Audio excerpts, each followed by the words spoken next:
పసుపు కుంకుమ ఎలా అయితే ఉంటుందో ఆ వర్ణంలో స్వామివారి పైన ఉన్న పాదం అంతా కూడా ఎరుపు, కింద పాదం ఎట్లాగైతే మనకు తెలుపు ఉంటుందో ఆ పాదం అంతా చూసారా పసుపు కలర్ లో ఉంది మనకి. ఇది అద్భుతమైన వర్ణం మాట ఇదంతా కూడా. ఇటువంటి అద్భుతమైన పాదాలు ఇదిగోండి. ఇది స్వామివారి బొటనేలు, ఇది రెండోది, ఇది మూడో ఏలు, నాలుగో ఏలు, ఈ చిటికినేలు.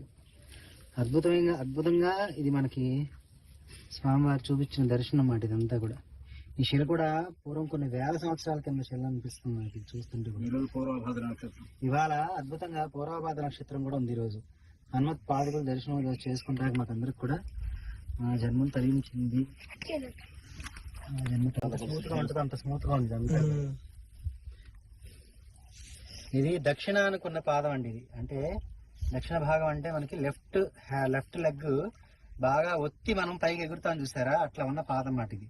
ఇది దక్షిణ వైపు, దక్షిణానికి స్వామి సీతకుమార్ ఎదుగుతాకి వెళ్లే పాదం లాగా స్వామివారు ఎక్కడో సేద తీరుతాక ఒక కాలు ఈ కొండ మీద కూడా వేసి ఆయన మనకు అనుగ్రహించినట్లుగా ఉంది.